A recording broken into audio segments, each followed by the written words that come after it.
Jain Housing and Constructions Limited presents Jain's Anushree, Navalur. Luxury homes from just 58 lakhs onwards. Book now. ஆச்சி மசாலா எந்த சமையலும் ருசி தேடும் ரகசியம் 20 ரூபாய்.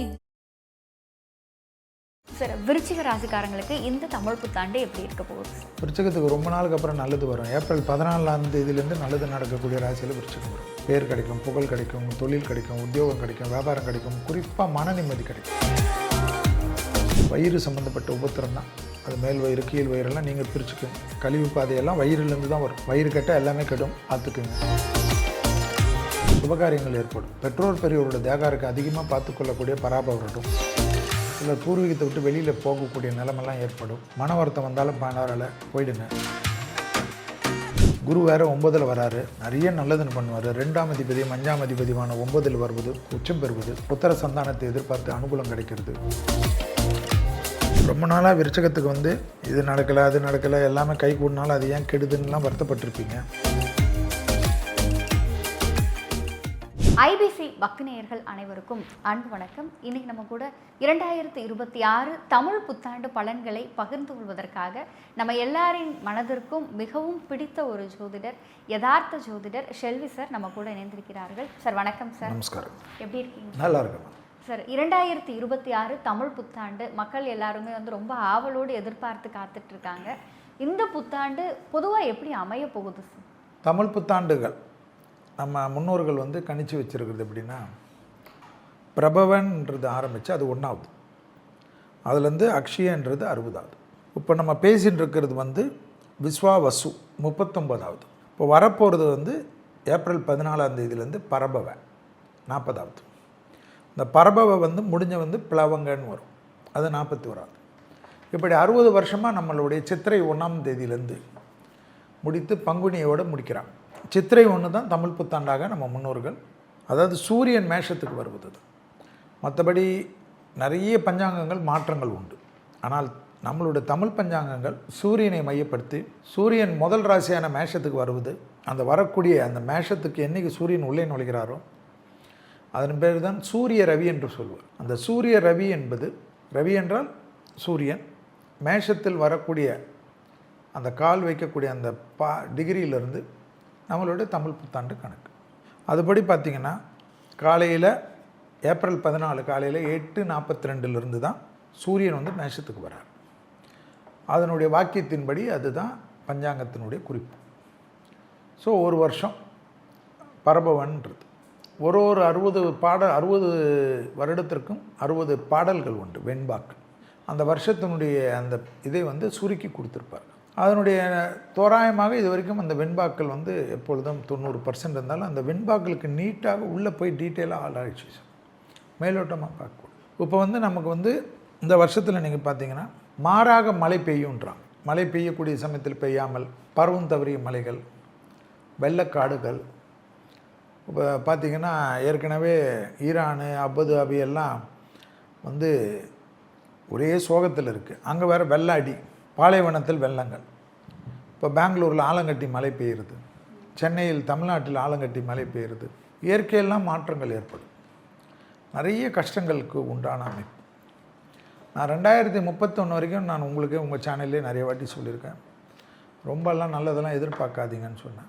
அதில் இப்போ சூரியன் இருந்தாலும் நம்ம சனி எங்கே இருக்கார், இப்போ குரு பயிற்சி அடுத்தது மிதுனத்தில் இருக்கக்கூடிய குரு கடகத்தில் உச்சம் பெற்று சனியை பார்த்ததுனால் குரு பார்வையால் வரக்கூடிய ராசிகள் இப்படி மற்றதெல்லாம் அதெல்லாம் வச்சு தான் இந்த தமிழ் புத்தாண்டு. ஏதோ தமிழ் புத்தாண்டுன்னா மேஷத்தில் சூரியன் வரான்னு அதை வச்சு நம்ம சொல்கிறது. ஆக்சுவலாக மந்திரி செவ்வாயாக உள்ளார். அதாவது ஒன்று ராஜா குருவாக இருக்கிறார், அர்க்காதிபதியாக சந்திரன் இருக்கிறார். இப்படி ஒவ்வொருத்தருக்கும் ஒரு பவர் கொடுத்து அதுதான் இந்த தமிழ் புத்தாண்டுடைய கிரகங்களுடைய அமைப்பு, கிரகங்களுக்கு உண்டான வலிமையெல்லாம் வச்சு நம்ம பார்க்குறோம். செவ்வாய்க்கிழமை வருகிறது, துவாதசி திதி, சதய நட்சத்திரம். ஆக்சுவலாக 14/4/2026 சித்திரை 1. நிறைய மக்களுக்கு ஏற்கனவே மக்கள் ஒன்றுமே செய்யாதவங்க பார்த்திங்கன்னா விஸ்வாவசிலெல்லாம் நிறைய நடக்காது, நல்லதெல்லாம் நடக்காதுன்னு சொல்கிறச்சு நிறைய பேர் எடுத்தோடனே இந்த புத்தாண்டு கூட இப்படி தான் பேசுவீங்களா அப்படின்னா, அப்படி இருக்கிறத நம்ம பேசணும். ஏன்னா முதல்ல இப்படி தான் நம்ம நோய்களால் ஆபத்து வரும்னு நம்ம சொல்கிறச்ச கொரோனா சொன்னியான்னு கேட்டாங்க. அதனால தான் போர் மற்ற விஷயங்கள்லாம் டீட்டெயிலாக ஆராய்ச்சி பண்ணி பஞ்சாங்கத்தின் குறிப்புகள் எடுத்து தான் பேசுகிறோம். நான் அப்போவே விஸ்வாவசிலே சொன்னேன், தலைவர்கள் செய்யக்கூடிய தவறுகளால் மக்கள் கஷ்டப்படுவார்கள்னு சொல்லியிருக்கேன். எடுத்து பாருங்கள், எல்லாமே இருக்குது. ஐபிசி நேயர்களுக்கு இனிய தமிழ் புத்தாண்டு நல்வாழ்த்துக்கள். எல்லா வளத்தையும் எல்லா நலத்தையும் எல்லா வல்ல ஸ்ரீ ராகவேந்தர் உங்களுக்கும் உங்கள் குடும்பத்தினர்களுக்கும் ஐபிசி நிர்வாகத்திற்கும் ஐபிசியோடைய ஆங்கர் மேடம் அவர்களுக்கும் மற்றும் கேமராமேன் ஒளிப்பதிவாளர்கள் டெக்னீஷியன் அனைவர்களுக்கும் என்னுடைய மனமார்ந்த நன்றிகள். ஐபிசி நிர்வாகம் ரெகுலராக எனக்கும் அவர்களுக்கு ஒரு நல்ல தொடர்புனால் நிர்வாகத்தில் இருக்கக்கூடிய அத்தனை தலைவர்களுக்கும் டைரக்டர்களுக்கும் இந்த இனிய தமிழ் புத்தாண்டு நல்வாழ்த்துக்களை சொல்லி போகின்றேன். போர் அப்படிங்கிறது எப்போ முடிவுக்கு வரும்? முடியாது. போர் முடிவு வந்தாலும் போரால் இனி மக்கள் நிறைய கஷ்டப்படுவாங்க. 2031 வரைக்கும் என் கணக்கு. அதனால் மக்களுக்கு நிறைய பிரச்சனைகள் வரும். விலைவாசி தான், விலைவாசி, வேலைவாய்ப்பு, பிரச்சனைகள், தங்க விலை தான் ஏறும். நான் ஏற்கனவே சொல்லிட்டு இருக்கேன். இப்போ தங்கம் குறையும் நிறைய சொல்லிட்டு இருப்பாங்க. சரி, இப்போ கொஞ்சம் ஒரு சில குறைஞ்சிச்சா வாங்கி வைங்க. இப்போயே குறைஞ்சிருக்கு 52,000 ரூபாய் இருக்கிறச்சே நான் சொன்னேன் 24 கேரட்டு தங்க விலையை. ஆனால் இப்பொழுது நான் சொல்வது தான், மக்களுக்கு ஜாக்கிரதையாக இருங்கள். நிறைய பிரச்சனைகள் வரும். கையில் இருக்கிற பணத்தெல்லாம் அதில் போடுறேன் இதில் போடுறேன்னு போட்டு மாட்டிக்காது. கொஞ்சம் வச்சுக்கோங்க. வெளிநாடு வெளி உலகத்தில் இருக்கக்கூடிய மக்கள்லாம் கொஞ்சம் கவனமாக பார்த்துக்கு. நான் தான் சொல்கிறேன், அமெரிக்காவிலே பெரும் பிரளயங்கள் வரும், பெரும் போராட்டங்கள் வரும். ஏன்னா ட்ரம்ப்பின் ஜாதகம் தெரியும் எனக்கு. அதனால் என்னென்னலாம் தான் சார் பண்ண போகிறாரு? அதாவது அவர் என்னன்னா இல்லை, அவரால் அவர் குடும்பம் அவர் சொத்துக்கள் எல்லாமே சேதமாகும். ஏன்னா அவர் இனி அவர் அப்படியே ஓடிட முடியாது, அவர் அப்படியே இருக்க முடியாது. ஏன்னா தெரியாத தப்பு மேல் தப்பு பண்ணிட்டார். அதனால தான் அவர் பேக் வாங்கணும்னு நினச்சா கூட இஸ்ரேலில் இஸ்ரேல்காரங்களுக்கு ஏற்கனவே இருந்த பகையை வைத்து அடிக்கிறார்கள். ஸோ இந்த உலகம் இந்த போரை சுற்றி, இந்த வருடம் இந்த போரை சுற்றி தான் இருக்கும். இந்த போரால் பாதிப்பு, மக்களுக்கு பிரச்சனை, மருத்துவ உபகரணங்களில் பிரச்சனை. மருத்துவத்திலலாம் புரட்சிகள் வரும்னு நம்ம ஏற்கனவே சொன்னது தான். எல்லா கண்டுபிடிப்புகளும் வரும், நோய்களுக்கு வரும். ஆனால் விலைவாசியெல்லாம் தாறுமாறாக இருக்கும். வேலைவாய்ப்பு தான் பெரிய பிரச்சனை இருக்கும். ட்ரம்ப் மாதிரி நிறைய தலைவர்கள் உலகத்தில், இந்தியாவில் கூட சரி, பெரிய சிக்கல்லாம் ஏற்படும். சார், மீண்டும் ஒரு கொரோனா மாதிரியான ஒரு சூழல் வரும். கொரோனா நோயில் வந்ததுமா, இது மக்கள் மூமெண்ட்டை கெடுக்கிறதுக்காக வரும். உலகத்துக்கு பெரிய ஆபத்தான காலகட்டம். அதாவது அதுதான் கிரகங்கள் நம்ம சொன்னது. நம்ம சொல்கிறச்செல்லாம் தமாஷான் தான். 30% தான் நல்லாயிருக்கும்னு நான் புத்தாண்டு பலன் உங்களுக்கு கொடுத்ததுலே இருக்குது. 2026ஆம் ஆண்டு நான்லாம் எப்படிங்க 30% தான் நல்லாயிருக்கும், 70% என்ன பட போகிறீங்களோ தெரியாது, பார்த்துக்குங்க ஒன்று. ஏன்னா கழுவி ஊற்றினாலும் இது தான். ஸோ இதுதான் இதனுடைய அமைப்பு. ஸோ இந்த போரால் ஏற்பட்ட பாதிப்புகள்லாம் இந்த பரப வருடத்தில், இதனுடைய பிளவுங்க வருடத்தில் இப்போ குரு உச்சமாகுது. நிறைய ஜோதிடர்கள் கணக்கு போடுவார்கள். குரு கடகத்தில் வருது, உச்சமாகிறது, எல்லாம் நல்லது நடக்கும். ஆனால் குரு வீட்டில் சனி இருப்பதனால், இடம் கொடுத்தவனே உச்சமாகிறதுனால் இன்னும் பாதிப்புகள் உலகத்தில் நிலநடுக்கங்கள், வானம் பொளந்து விழுவது, தண்ணி விழுவது, மலை மேகங்கள் வருவது, மலை சரிவுகள் வருவது, பூகம்பங்கள் வருவது, சுனாமி என்று வருவது, போர் இல்லாமல் இதெல்லாம் வேறு சேஷ்டப்படும். ஸோ இதெல்லாம் நடக்கும். விவசாயத்தில் மாற்றி மாற்றி நடக்கிறது. அது செழிக்கும் இது செழிக்கும் எல்லாம் கரெக்டு தான். எல்லாம் செழித்தாலும் வச்சு தாங்க முடியாது. ஆனால் நிறைய விஷயங்கள் நடக்கும். விவசாயத்திலலாம் பெரிய புரட்சிகள், அதெல்லாம் நல்லது நடக்கும். அதெல்லாம் நடக்கிறச்ச பார்த்துக்கலாம். இந்த 2026 தமிழ் புத்தாண்டு காலம் அப்படிங்கிறது உலக பொருளாதாரத்திலையும் தனிநபர் பொருளாதாரத்தையும் மோசமாக இருக்கும். ரொம்ப மோசமாக இருக்கும். நிறைய பிரச்சனை இருக்கும், நிறைய விஷயங்கள் இருக்கும். சாப்பாடு பிரச்சனைலாம் வரும். நிறைய பேருக்கு நீங்கள்லாம் நம்ம சாப்பிட்றது 3 வேளை சாப்பிட்டது 4 வேளை சாப்பிட்டது, இந்த ஹோட்டலுக்கெல்லாம் தான் நிறைய பிரச்சனை வரும். அதாவது பெரிய லக்ஸரியாக இருந்தவர் சில நாடுகள் மட்டும் இருக்கும். அந்த வளர்ந்த நாடுகள், இப்போ துபாய் இருந்தது, துபாயே நிறைய இப்போது அப்படி ஒரு சொர்க்க பூமியாக இருக்கும். எனக்கெல்லாம் பிடித்த ஊர் இது. ஆனால் மனிதனுடைய சுயநலத்தாலே அழிஞ்சுது. இப்போ யாரால் அழிஞ்சுது? ஈரானை அடித்த உடனே ஓகே நீ அமெரிக்காவுக்கு பேஸ் கொடுக்குறியா, ஒன்று அடிக்கிறேன்னு சொல்லிட்டு அடித்தார்கள். எல்லாம் சரி பண்ணலாம். துபாய் இருக்கிறதுல அடி வாங்கினதுல நிறைய சீக்கிரம் ரெடி ஆகணும், துபாய் தான் ரெடி ஆகும். ஆனால் அந்த ரெடி ஆகிற அந்த பீரியட் வரைக்கும் கஷ்டங்கள் அனுபவிக்கணும். பயந்து போய் எல்லா வேலையாட்களும் வெளியூருக்கு போயிடுவாங்கள்ல, அவங்களாம் வரணும்ல, அவங்களாம் வரணும், அவங்களாம் திருப்பி செட்டில் ஆகணும். ஐயோ பயத்தில் எதுக்குப்பா இது மாதிரி பயந்து ஓடணும், கஞ்சி ரசம் குடித்தாலும் அவன் அந்த ஊரில் நல்லா இருக்கலாம்னு யோசிக்கலாம்ல. இதெல்லாம் பார்க்கணும். இப்போ ஊரடங்கு மாதிரியான காலகட்டம் அப்படிங்கிறது வர வாய்ப்பு. அதான் நம்மளோட பிரதமரே சொல்லியிருக்கார் இல்லைங்களா, பிரதமரையே சொல்லணும், அதை யோசிக்கணும். ஒரு பிரதம மந்திரி திட்டமிட்டாமல் செய்வார்கள். இந்த உலகத்தில் ஊரடங்குன்றது தான். இந்த ரேஷன் பொருள்கள், ration, petroleum ration, gas ration, cylinder ration. சந்தோஷமாக நம்ம போய் டீ குடிக்க முடியாது, தோசை போய் சாப்பிட முடியாது. தோசை போட்டால் அந்த கல் சூடப்பட்டுக்கினே இருக்கணும். ஆனால் அதுக்கெல்லாம் மாற்று வரும். இப்போ இது வந்துச்சு கேஸு. ஸோ எலக்ட்ரிக்கல் எல்லாமே கண்டுபிடிப்பார்கள்.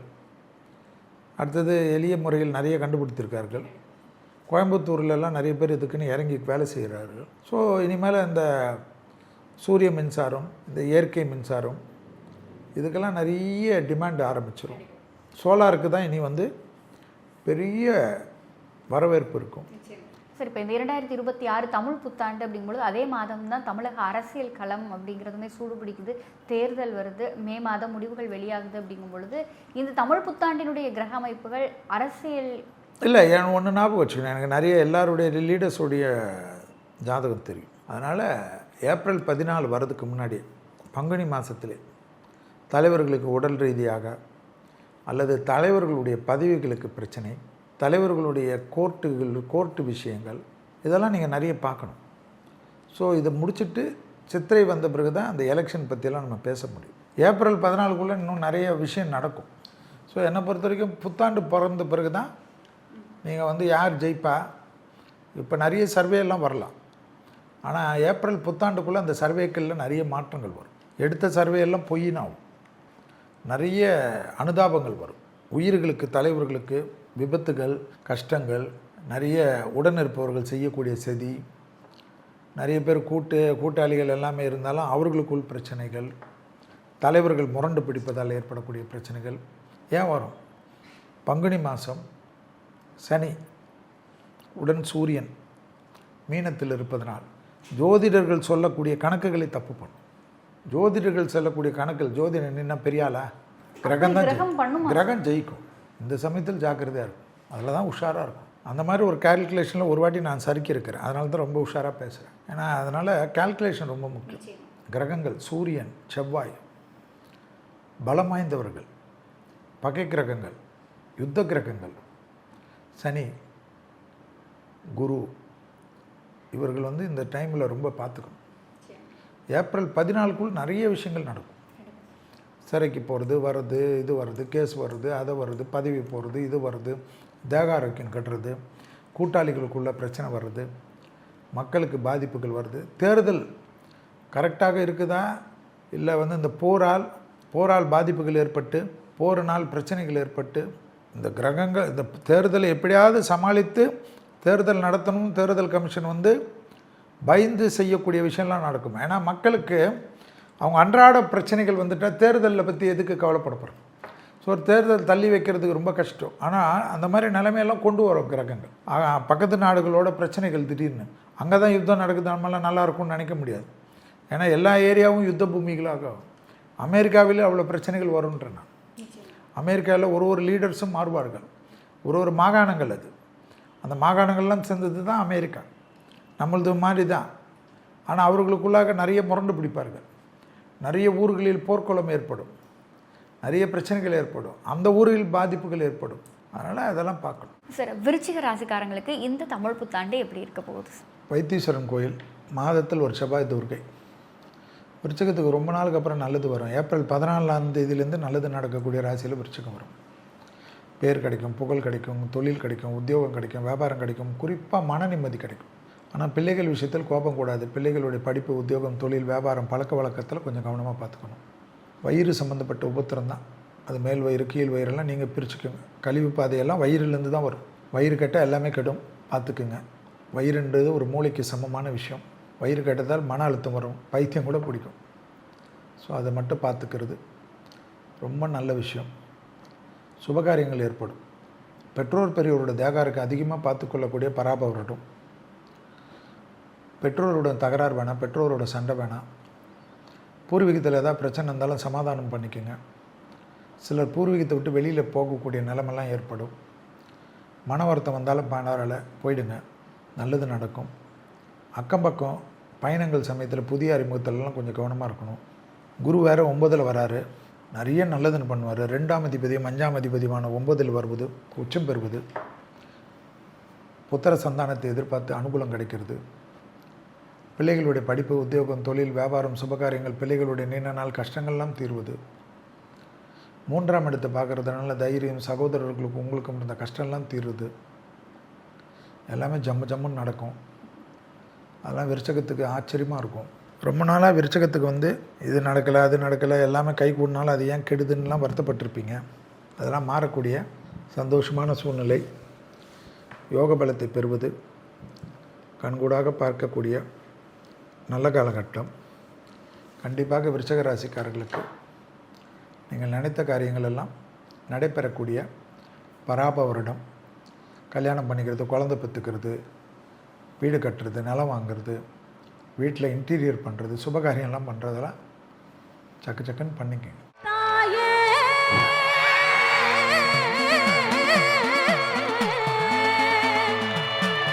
மாந்தாங்குட்டி காளியே மனசிறங்கி வாடிய தாயே,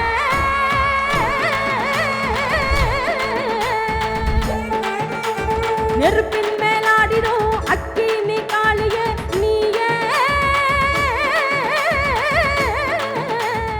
Jain Housing and Constructions Limited presents Jain's Anushree, Navalur. Luxury homes from just 58 lakhs onwards. Book now. ஆச்சி மசாலா. எந்த சமையலும் ருசி தேடும் ரகசியம். 20 ரூபாய்